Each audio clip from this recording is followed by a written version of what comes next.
Good morning, good afternoon and good evening, जो भी जिस समय लेक्चर देख रहा है।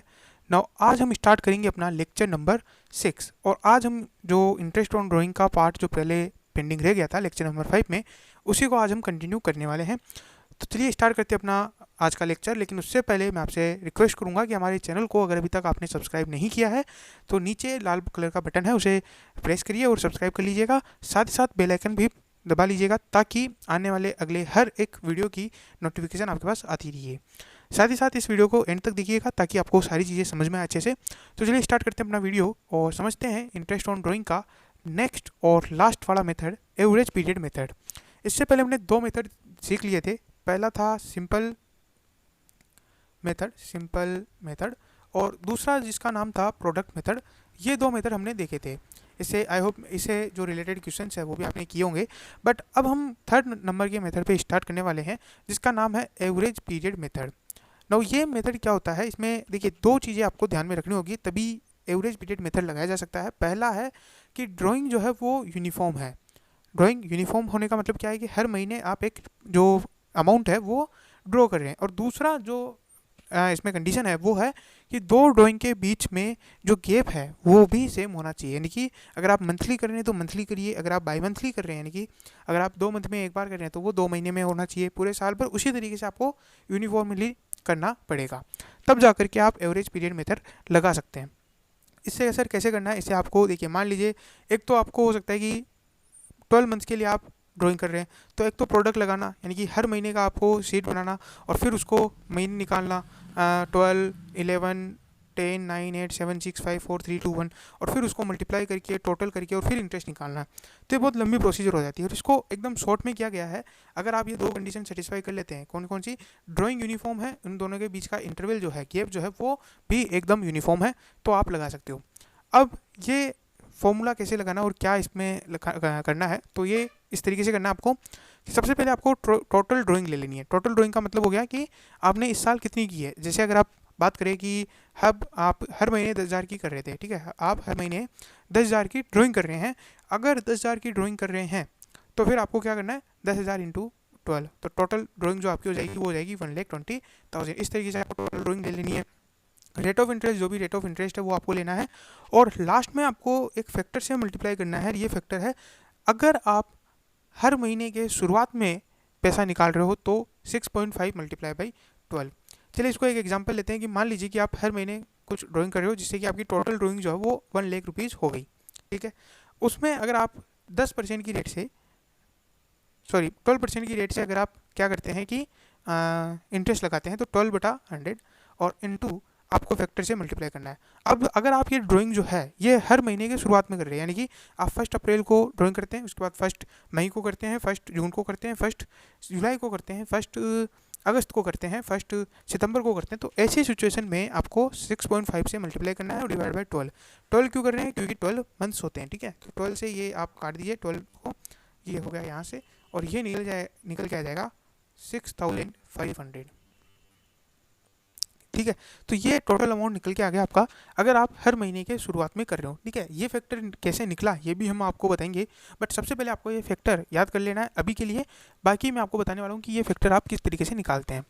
उसके बाद अगर आप मिडिल ऑफ द मंथ निकाल रहे हैं, ठीक है, मिडिल ऑफ द मंथ यानी कि आप हर महीने की 15 तारीख को निकालते हैं, यानी कि 15 अप्रैल, 15 मई, 15 जून, ये आपको क्वेश्चन में दिया हुआ रहेगा, है ना। आपको हो सकता है कि डेट दे दी जाए, हो सकता है आपको ये बता दिया जाए कि बिगिनिंग है या मिडिल है।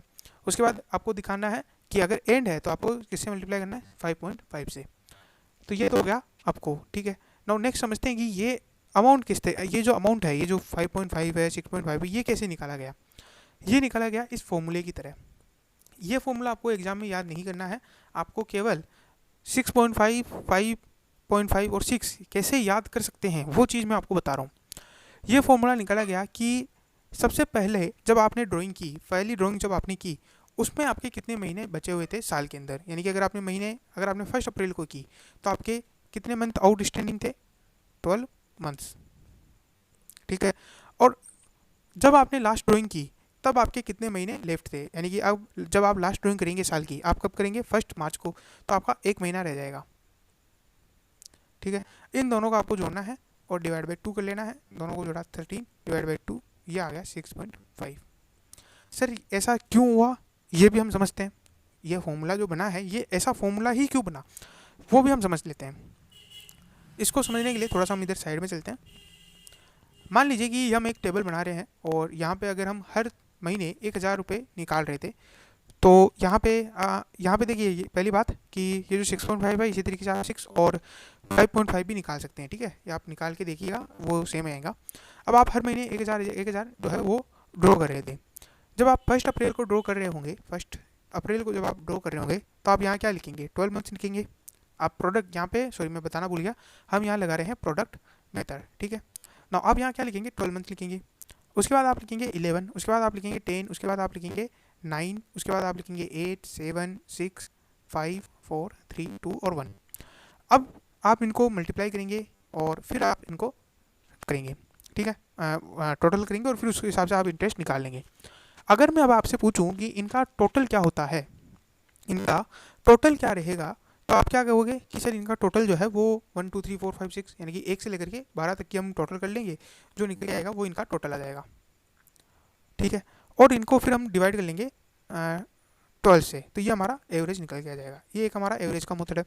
अब एवरेज का एक और मेथड होता है जो आपने शायद क्लास 10 या 9 में पढ़ा होगा, या शायद उससे पहले अगर आपने पढ़ा होगा, तो एक और मेथड होता है जहाँ पे ये रहता है कि फर्स्ट एन नंबर यानी कि जो शुरुआती एन नंबर है, शुरुआती 10 नंबर हुए, शुरुआती 11 नंबर हुए, शुरुआती 12 नंबर हुए, उनका अगर आपको एवरेज निकालना है तो उनका एवरेज आप ऐसे निकाल सकते हैं, यानी कि कंटिन्यूस नंबर का अगर आपको एवरेज निकालना है, सॉरी मैंने शुरुआती बोला, कंटिन्यूस नंबर का अगर आपको एवरेज निकालना है, यानी कि अगर आपको मैं कहूँ कि 55 से लेकर के 60 तक का एवरेज निकालना है, तब आपको क्या करना है, फर्स्ट नंबर आपको लेना है और लास्ट नंबर आपको लेना है और डिवाइड बाई 2 कर देना है। तो आप इन दोनों से एवरेज निकाल सकते हो। जैसे अगर मैं कहूँ कि आपको अगर 11 से लेकर के 20 तक का एवरेज निकालना है, तो आपको क्या करना है, 20 + 11 दोनों को जोड़ना है, ये आ जाएगा 31 डिवाइड बाई 2 और ये एवरेज निकल के आ जाएगा कितना, 31 डिवाइड बाई 2 15.5। और अगर आप देखना चाहो तो आप 11, 12, 13, 14, 15, 16 इन सब का टोटल करके भी कर सकते हो, ठीक है। तो अगर हम टोटल करें तो ये निकल के आएगा 11, 12, 13, 14, 15, 16, 17, 18, 19, 20। तो ये जो है 10 की ये अपन जोड़ सकते हैं, तो ये 100 हो जाएगा और 55 ये हो जाएगा 155 डिवाइड बाई 10 15.5। अगर मैं गलत हूँ आप एक बार इसको क्रॉस चेक करके मुझे कमेंट बॉक्स में बता सकते हैं, हालांकि मैं सही हूँ मुझे पता है, ठीक है, मेरी मैथमेटिक्स गलत तो कम ही होती है। तो ये हो गया। अब यहाँ पे हम क्या करेंगे, अगर आप इसी फॉर्मूले को हम यहाँ लगाए तो यहाँ पे हम क्या करेंगे कि लास्ट जो है वो 1 है और शुरुआत क्या है 12 है, तो वो 12 + 1 डिवाइड बाई 2 किया जाएगा 13 डिवाइड बाई 2 6.5, ठीक है। अब 12 कैसे लिया गया, तो 12 को हमने एक फॉर्मूले की तरह लिखा कि जो महीने बचे हुए हैं फर्स्ट ड्राइंग के बाद वो आपको लेना है और जो लास्ट ड्राइंग के बाद मंथ लेफ्ट है वो आपको लेना है, डिवाइड बाई 2 कर देना है। और ये फॉर्मूला कहाँ से डिराइव हुआ, जब हम कंटिन्यूस एन नंबर का एवरेज निकालते हैं तब हमें ये फॉर्मूला हम लगा सकते हैं। यहाँ से हमने ये डिराइव किया। तो अब आप समझ सकते हैं कि जो 9, 10 या 8 की जो आपने पढ़ाई की है उसको अगर हम लॉजिकली समझे तो वो इस तरीके से काम आती है आपके एजुकेशन में, आपके आगे के फ्यूचर एजुकेशन के अंदर, और फ्यूचर लाइफ में भी इस तरीके से ये वर्क हो सकती है। तो यहाँ तक क्लियर है सबको।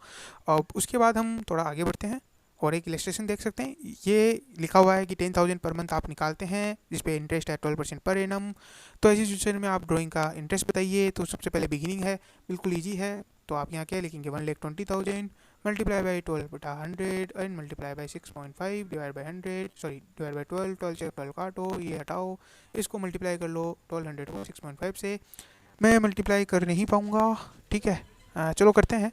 5 की 72, सॉरी 5 की 72, सॉरी, और ये 600 और ये हो जाएगा अपना 7800। तो ये हमारा आंसर आ जाएगा 7800। अब आप 6 मंथ का भी निकाल सकते हैं मिडिल का। यहाँ पे क्या आ जाएगा 6/12, तो ये आ जाएगा आपका 7200 और यहाँ आ जाएगा 5.5 और अब 6600। ओके, तो ये आपका इंटरेस्ट निकल के आ जाएगा। बिल्कुल ईजी है, आप इसको अच्छे से देख सकते हैं। एग्जाम्पल देखिए किस तरीके से आपको लिखना है वो देखिए और निकाल के रख दीजिएगा, ठीक है। नाउ अगर हम अब इसको थोड़ा और आगे देखते हैं, एक स्लाइड और बची हुई हमारे पास। एक ये है कि अगर आप 60,000 पर क्वार्टर निकाल रहे हैं, पर क्वार्टर के अंदर क्या होगा कि हर 3 महीने में आप निकाल रहे हैं, ठीक है। यूनिफॉर्म होना चाहिए, हर क्वार्टर निकाल रहे हैं। तो पहले जब आप क्वार्टर निकालेंगे तब आपको क्या करना पड़ेगा, अगर आप बिगिनिंग में निकाल रहे हैं, ठीक है, तो बिगिनिंग में अगर हम निकालेंगे तो हमारे पास 12 मंथ बचेंगे और लास्ट वाले के लिए हमारे पास कितना बचेगा 3 मंथ्स डिवाइड बाई 2, ये कितना जाएगा 7.5 7.5 से मल्टीप्लाई कर लीजिएगा और निकाल लीजिएगा, ठीक है। तो यहाँ फैक्टर आप इस तरीके से निकाल सकते हैं। अब वही है, मिडिल ऑफ द क्वार्टर है, तो मिडिल ऑफ द क्वार्टर में क्या बचेगा, मिडिल ऑफ द क्वार्टर का मतलब हो गया कि हमने एक महीना उधर निकाल लिया, फिर 1.5, तो हमारे पास बचेगा 10.5 प्लस 1.5 मिडिल में निकाला डिवाइड बाई 2, ये हो जाएगा 12, ये आ जाएगा 6। और अगला वाला आपको पता ही होगा, इसमें से 1.5 कम हो जाएगा, ठीक है। तो इसमें 6 से मल्टीप्लाई करना है, ठीक है आपको। तो ये वाला मैं बता देता हूँ आपको, 60,000 पर क्वार्टर है, तो 60 into 4 2,40,000 and multiply by 12/100 multiply by 6/12। मैं सेकंड वाला कर रहा हूँ, बी ऑप्शन, ठीक है। और ये हो गया, इसको फिर आप यहाँ से हटा दीजिए और फिर इसको मल्टीप्लाई करके आप बता दीजिएगा 12 इंटू 12 144 आने वाला है। तो ये इंटरेस्ट आ जाएगा, ये आंसर आपका हो गया। तो इस तरीके से आप कैलकुलेट कर सकते हैं। और अगर आपको क्वार्टरली दिया हुआ है तो वो भी हम इस फॉर्मूले से हमने निकाल लिया था। आज का वीडियो बस इतना ही। Thank you very much for listening us. I hope आपको अच्छे से समझ में आया होगा। मिलते हैं नेक्स्ट वीडियो में, जहां हम और भी जो टॉपिक बचे हुए हैं वो देखेंगे। Thank you very much once again, good day, good bye.